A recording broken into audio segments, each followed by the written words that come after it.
गुरुर्ब्रह्मा गुरुर्विष्णू गुरुर्देवो महेश्वरा सद्गुरु साक्षात परब्रह्म तस्मै श्री सद्गुरुवे नमः। जय जय रघुवीर समर्थ श्रीराम समर्थ। ओम श्री गुरु दत्तात्रेय श्रीपाद श्री वल्लभाय नमः।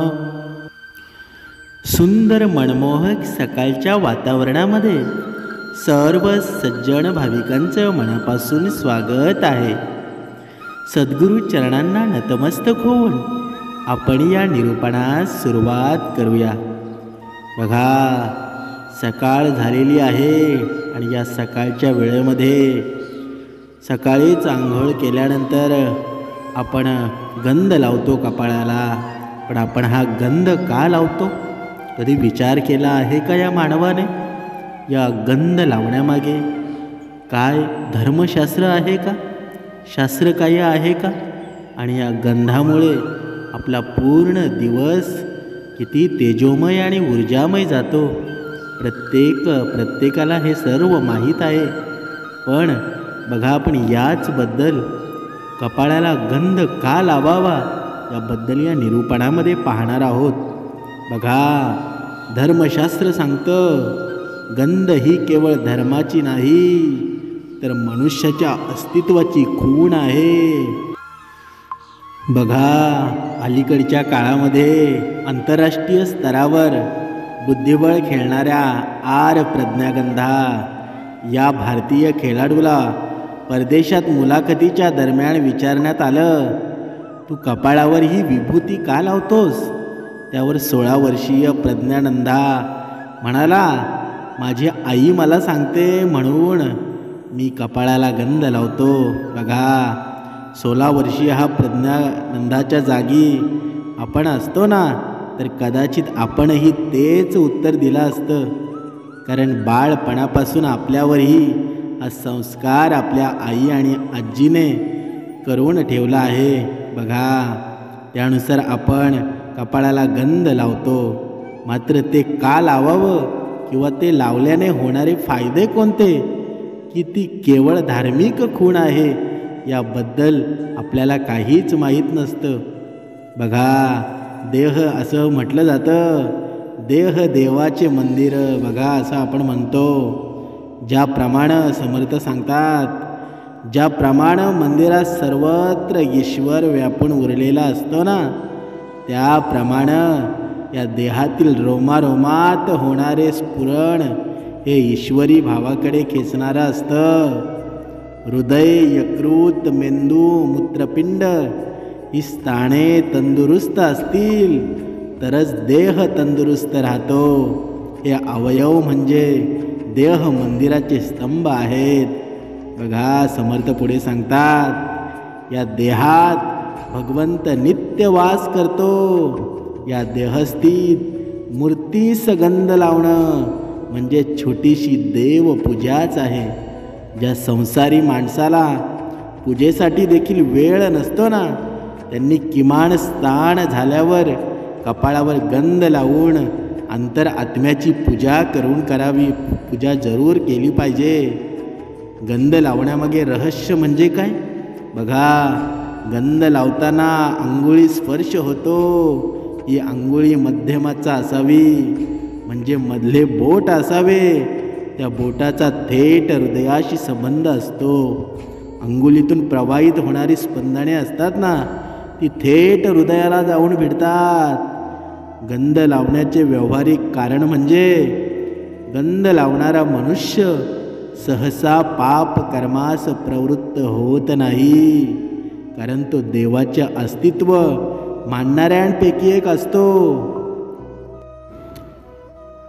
सकाळी कपाळावर गंध लावून केलेली मानसपूजा दिवसभर आपण देवाच्या साक्षीने काम करत आहोत याची जाणीव देत राहतं। जणू काही आपल्या प्रत्येक घडामोडीवर बारकाईने लक्ष ठेवणारा तो CCTV कॅमेरा असतो आणि त्याचा ऑपरेटर हृदय सिंहासनावर विराजमान झालेला असतो. बघा, आपण कोणाच्या निगराणीत आहोत हे कळल्यावर जसं वाईट कृत्य करण्यास धजावत नाही ना, त्याप्रमाणे माझ्याकडे देव माझा पाहतो आहे ही जाणीव गंधाद्वारे सातत्याने होत राहते. बघा, पुढे समर्थ सांगतात, गंध लावणाऱ्या या व्यक्तीकडं समाज देखील संस्कृती रक्षक या भूमिकेतून पाहत असतो. ही केवळ धार्मिक खूण नाही, तर स्वतःच्या अस्तित्वाची स्वतःला करून दिलेली जाणीव असते. म्हणून हिंदू धर्माने आणि आर्य संस्कृतीने तिलक विधीला धर्मात स्थान दिलं आहे. पूर्वीपासून स्त्री पुरुष कपाळावर गंध लावित असत, त्याची जागा आता टिकळ्यांनी घेतली. परंतु गंध लावण्यामागे शास्त्रीय कारणे देखील आहेत. गंध केवळ सुगंधी म्हणून नाही, तर अनेक औषधी गुणांनी परिपूर्ण असं चंदन, हळद, अष्टगंध, गुलाल, कृष्णचंदन इत्यादी विविध पदार्थांनी युक्त असतं. बघा, आपले मस्तक शांत राहावं, गंध दरवळत राहावा आणि कपाळावरील 2 भुवयांच्या मध्ये स्थित असलेले चक्र कार्यरत व्हावं, यासाठी देखील गंध लावलं जातं. तिलकधारी व्यक्तीचा भक्तिभाव, मनाची निर्मळता, सात्विकता, सोज्वलता इत्यादी सद्गुणांचे दर्शन गंधातून घडतं. कोणाही सुवासिनीने हळद कुंकाची लावलेली 2 बोटं तिच्या चेहऱ्यावरचे तेज वाढवतात. बघा, कीर्तनकार, प्रवचनकार, व्याख्याते, निरूपणकार, गुरुजी, पुरोहित मंडळी अबीर, चंदन किंवा अष्टगंधाचा टिळा लावतात, कुंकवाचा टिळा लावतात. तो पाहता त्यांच्या चेहऱ्यावरचं सात्विक भाव उठून दिसतात. पूर्वी देखील लढाईला जाण्यापूर्वी आणि विजयश्री मिळवून परत आल्यावर मधल्या करंगुळीने कपाळावर खाळून वरच्या दिशेने गंधाचे बोट उमटवले जाई. त्याला विजय तिळक असं म्हटलं जाई. त्याला देखील बहुमान होता. बहीण भावाला, पती पत्नीला. बघा, आई मुलांना गंध लावून त्यांच्या दीर्घ आयुष्याची प्रार्थना करते. यशस्वी व्यक्तीचेही औक्षण करून त्याला उत्तरोत्तर यश मिळत राहावं म्हणून गंध लावलं जातं. एवढंच काय, तर नवीन वस्तू आणि नवीन वस्तू यांना देखील गंध लावून पूजन केलं जातं. बघा, अशा रीतीनं गंध लावून आपल्या अस्तित्वाची ओळख आपण निर्माण करतो. अंतपुराणातील देवाची पूजा करून त्याच्या साक्षीने सत्कार्य करीत राहावं, हेच गंध लावण्याची परंपरा आहे. या गंधाची पावर आणि शक्ती एवढी मोठी आहे ना. बघा, आपण प्रवास करत असताना जर आपल्यासमोर कोणी लाल टिळा लावलेला, बघा गंध लावलेला कोणी व्यक्ती आला ना, तर आपल्या मनामध्ये अशी सात्विक भावना निर्माण होते की आपल्या मनातल्या मनामध्ये आपण नमस्कार करतो. बघा, तुमच्या पण कधी आयुष्यामध्ये असे भरपूर रोजच प्रसंग येतात की समोरच्याच्या कपाळावर आपण टिळा पाहिल्यानंतर आपल्या मनामध्ये लगेच परमेश्वराचं नाव येऊन जातं. जसं की आपण समोरच्यामध्ये परमेश्वर पाहतो की हे परमेश्वरा, तू मला दर्शन दिलं, असं मनातल्या मनात आपल्या भाव निर्माण होतो. म्हणजेच एवढी श्रद्धा आणि विश्वास या टिळ्यामध्ये आहे. म्हणून सकाळी उठल्यानंतर प्रत्येकाने गंध लावायला हवा, टिळा लावायला हवा. कारण जेव्हा आपण दिवसभर कामामध्ये थकून जातो आणि जेव्हा आपल्या टिळ्यामुळं दुसरा समोरचा व्यक्ती प्रसन्न होतो आणि समोरच्याच्या टिळ्यामुळं आपण प्रसन्न होतो, कारण त्या टिळ्यामध्ये आपण साक्षात परमेश्वराला पाहतो, परमेश्वराचं स्वरूप पाहतो. म्हणून प्रत्येकाने जे श्रवणामध्ये आहेत, भक्ती मार्गामध्ये आहेत, त्यांनी टिळा हा लावलाच पाहिजे. कारण हे टिळ्याचं सामर्थ्य आहे ना, ते खूप जन्मोजन्मीचं सामर्थ्य आहे. आणि हे सामर्थ्य पहा, एखादा पापी माणूस असतो, क्रूर कर्म करणारा माणूस असतो बघा, तो क्रूर कर्म करणारा माणूससुद्धा रोज आंघोळ केल्यानंतर रोज टिळा लावत असतो. आणि तो आपल्याला कधीतरी समोर दिसतो. आणि बघा, पापी माणसाला सुद्धा आपण नमस्कार करतो, त्याच्या पाया पडतो. मनातल्या मनामध्ये आपण परमेश्वराचं अस्तित्व निर्माण करून त्याच्या पाया पडतो. म्हणजेच काय? म्हणजेच परमेश्वर समर्थ काय सांगतात की पापी माणसामध्ये सुद्धा परमेश्वर आहे. या जे जीव आहे ना, या पृथ्वी तलावर सजीव आहे ना, या प्रत्येक सजीवामध्ये परमेश्वर आहे. फक्त प्रत्येकाने परमेश्वराला जागृत करायला हवं. तो परमेश्वर तुमच्या देहामध्येच वसलेला आहे. पण जोपर्यंत तुमच्या वैखरीमध्ये या परमेश्वराचं नाव येत नाही, या परमेश्वराचं नाम येत नाही, तोपर्यंत माझा परमेश्वर कसा जागृत होईल? बघा, तुमच्या वैखरीमध्ये शिव्या शाप येत असतील, तुमच्या वैखरीमध्ये वाईट विचार असतील, तर तो परमेश्वर कसा जागृत होईल? बघा, तुम्ही जोपर्यंत विचार करत नाही ना, तुमच्या बुद्धीला चालना देत नाही, तोपर्यंत परमेश्वराच्या भक्तीमध्ये आपण कसे लीन होऊ? तुम्ही जोपर्यंत विचार कराल तुमची अधोगती का झाली आहे आणि ही कशी थांबवायला पाहिजे, हे जेव्हा तुमच्या मनामध्ये येईल तेव्हा तुम्ही या भक्ती मार्गामध्ये याल, उपासना कराल. आणि उपासनेचं फळ तुम्हाला खरं तर जे फळ मिळेल ना, तेव्हा तुम्हाला समजेल की खरा परमेश्वर तर माझ्या अंतरामध्ये होता, अंतर आत्म्यामध्ये होता, आणि मी बाहेर शोधत फिरत होतो. पुढे समर्थ सांगतात, एखादी वस्तू वापरली नाही तर ती गंजून जाते, आणि जास्त वापरली तर ती झिजून जाते. पण काहीही झालं तरी शेवट हा ठरलेलाच असतो. मग कोणाच्याही उपयोगात न येता गंजण्यापेक्षा इतरांच्या सुखासाठी झिजणं कधीही चांगलं असतं. बघा, तुम्हाला स्वतःची ताकद जोपर्यंत समजणार नाही ना, तोपर्यंत तुम्ही स्वतःचे अश्रू स्वतः पुसत नाही आणि पुन्हा नवीन दिवसाची सुरुवात करत नाही.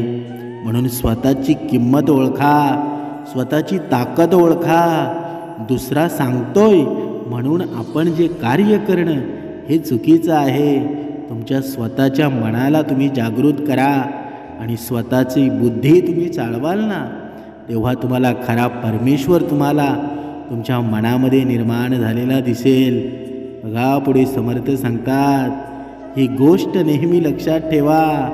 जर एखादी व्यक्ती तुम्हाला वाईट बोलून चिडवण्याचा प्रयत्न करत असेल ना, तर तुम्हाला स्वतःच्या मनावर ताबा ठेवता आलाच पाहिजे. कारण विजेते कधीच दुसऱ्याच्या बोलण्यानं संयम तोडत नसतात, संयम सोडत नसतात. म्हणून स्वतःवर संयम ठेवा. जोपर्यंत संयम तुमच्या मनामध्ये आहे ना, तोपर्यंत तुम्हाला कोणीही हरवू शकत नाही. बघा, जेव्हा ट्रेन बोगद्यातून जाते ना आणि अंधार होतो, तेव्हा तुम्ही तिकीट फेकून देत नाहीत किंवा तुम्ही बाहेर उडी देखील मारत नाही. तुम्ही ट्रेनमध्येच बसून राहता आणि त्या इंजिनियरवर विश्वास ठेवता. अगदी त्याचप्रमाणे तुमची परिस्थिती कितीही अंधारात असली, कितीही वाईट असली, तरीही आज देवावर विश्वास ठेवाच. देव म्हणतो तू त्यातून बाहेर येत आहेस. बघा, जोपर्यंत तुम्ही देवावर विश्वास ठेवत नाही ना, तोपर्यंत तुम्हाला देवाची पूर्ण साक्षात्कार होणार नाही. जोपर्यंत तुम्ही उपासना करत नाही, तोपर्यंत तुम्ही या श्रवणामध्ये लीन होत नाही, तोपर्यंत तुम्हाला परमेश्वराची शक्ती आणि पावर कधीच समजणार नाही. नेहमी लक्षात ठेवा, तुम्ही आळशी नाही आहात, पण खूप साऱ्या इच्छांमुळं एखाद्या अपंगाप्रमाणे वागत आहात. मनाला एकाच वेळी 1000 गोष्टी हव्या असतात आणि त्यामुळं ते तुमची हालचाल पूर्णपणे थांबवतं. त्यामुळं जास्तीच्या अनेक इच्छा करणं बंद करा.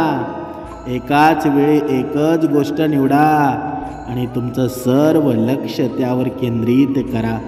म्हणजेच काय? म्हणजेच बघा, समर्थ सांगतात, आपण नोकरीधंदा करतो, मग जेव्हा दुसऱ्याची धन संपत्ती बघतो तेव्हा त्याच्यासारखं होण्याचा आपण प्रयत्न करतो की मलासुद्धा श्रीमंत व्हायचं. पण ते श्रीमंत होण्याच्या नादामध्ये आपण आपला नोकरीधंदा गमावून बसतो.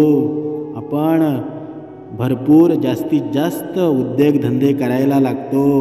मग ते क्रूर कर्माचे असले तरीही आपण पैशाच्या जोरावर त्या गोष्टी करायला बघतो आणि मग माणसाची खरी अधोगती चालू होते. ही अधोगती का चालू होते?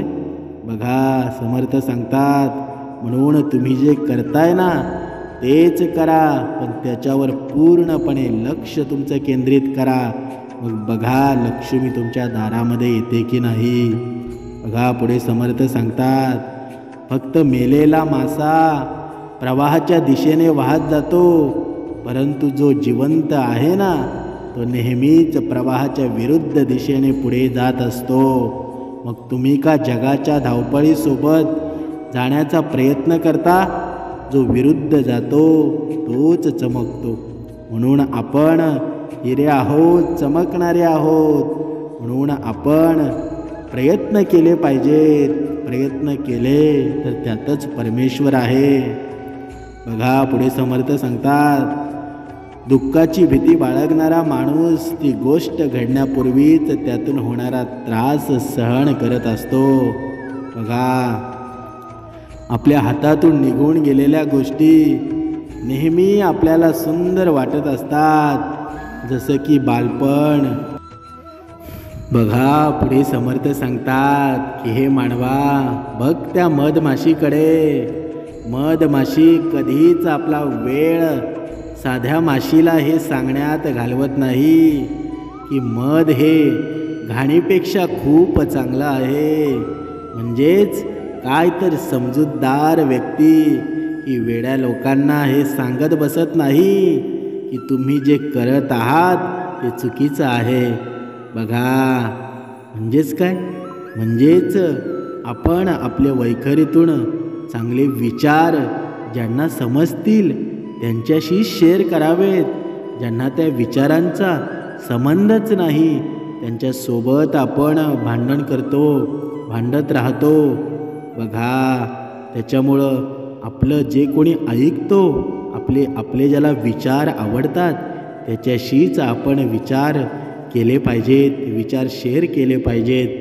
बघा, पुढे समर्थ सांगतात, नेहमी स्वतःवर विश्वास ठेवा आणि मग सुरुवात करा. जेव्हा तुम्हाला समजतं ना की तुम्ही एकट्यानेच काही गोष्टींचा सामना करू शकता, तेव्हा तुम्ही खूप ताकदवान व्यक्ती बनलेले असता. एवढं लक्षात ठेवा. एखादं कारण देऊन तुम्ही तुमचं काम टाळू शकता, परंतु त्यामुळे उद्याचा दिवस कठीणच जाणार आहे. शिस्त तुमचा आजचा दिवस कठीण करेल, परंतु तुमचं भविष्य मात्र सोपं करून जाईल. म्हणून आपण रोजच्या जीवनामध्ये, या संसारामध्ये आपण जे कार्य करतो, प्रत्येक कार्याची सुरुवात परमेश्वराला डोळ्यापुढे ठेवून करा. बघा, तुमच्या कार्यामध्ये किती आनंद निर्माण होतो आणि हा आनंद तुमच्या जीवनामध्ये असं अमृत निर्माण करतं ना की ते अमृत तुम्हाला आयुष्यभर पुरून उरतं. म्हणून समर्थ सांगतात, जर या मानवाला पुढे जाण्यासाठी काही गोष्टी केल्याच पाहिजेत. बघा, या मानवाने पहिली गोष्ट म्हणजे अहंकार सोडून दिला पाहिजे. दुसरी गोष्ट म्हणजे प्रेमाची कदर केली पाहिजे. हसणं जवळ ठेवलं पाहिजे. निंदा दुर्लक्ष केली पाहिजे. जो निंदा करतो त्याच्याकडे दुर्लक्ष केलं पाहिजे आणि तरच तुमच्या पदरामध्ये यश नावाचं सामर्थ्य तुमच्या पदरामध्ये मिळेल. म्हणजेच काय? म्हणजेच इतके नम्र व्हा ना की मी हे सर्व गमावू शकतो याचे भान राहील, आणि इतके आत्मविश्वासू व्हा ना की मी हे सर्व परत मिळवू शकतो याची जाण राहील. म्हणून आयुष्यामध्ये आनंदाने जगायचं असेल ना तर दोनच गोष्टी विसरायला लागतील. एक, तुम्ही इतरांसाठी जे चांगलं केलं आहे, आणि दोन, इतरांनी तुमच्याशी वाईट केलं आहे. बघा, एखाद्या व्यक्तीच्या वर्तमान परिस्थितीवरून त्याच्या भविष्याचा निर्णय हा कधीही करू नका, कारण वेळेमध्ये बदल करण्याची ताकद असते. काळा दिसणारा कोळसा हा एका वेळेनंतर चमकदार हिरा बनू शकतो, हे लक्षात ठेवा. म्हणून दुसऱ्याला कमी लेखू नका. या आयुष्यामध्ये अनेक प्रसंग येतात आणि कधीकधी देव आपली परीक्षा पाहत असतो, समर्थ आपली परीक्षा पाहत असतात. म्हणून कुणाला तुच्छ लेखू नका. सर्वांवर प्रेम करा, सर्वांचा आदर करा. म्हणून बघा, एकदा चालायला सुरुवात केली ना की मार्ग हा आपोआप सापडत जातो, पण आपण अगोदर चालायला सुरुवात केली पाहिजे. म्हणून आयुष्यामध्ये जर प्रत्येक मानवाने जर विचार केला ना की मला हे आयुष्य एवढं छान जगायचं आहे, पण हे आयुष्य छान कधी होतं? बघा, माणसाकडे धन संपत्ती येऊन आयुष्य कधीच सुखकारी होत नाही. आयुष्याला सुखकारी, प्रेमकारी बनवण्यासाठी भगवंताचे चरण आवश्यक असतात. जेव्हा आपले मस्तक भगवंताच्या चरणापाशी जाईल ना, बघा, तेव्हा आपलं आयुष्य किती निर्मळ होईल, सुखकारी होईल. आणि बघा, आपल्या अंतरात्म्यामध्ये असा आनंद निर्माण होईल. त्यासाठी बघा, प्रयत्न हेच परमेश्वर आहेत. आणि या जीवनामध्ये, या संसारामध्ये बघा, आपल्याकडून जेवढं दान होईल तेवढं केलं पाहिजे. बघा, समोरच्यामध्ये जर आपण परमेश्वर पाहिला ना तर कधीच भांडण तंटा होणार नाही. आपल्याकडून कुणालाही त्रास होऊ नये असं वागावं. बघा, समर्थ सांगतात, जर हे सर्व जर या मानवाने केलं ना तर बघा, या मानवाचं आयुष्य किती सुंदर होईल आणि तेजोमय निर्माण होईल. जय जय रघुवीर समर्थ.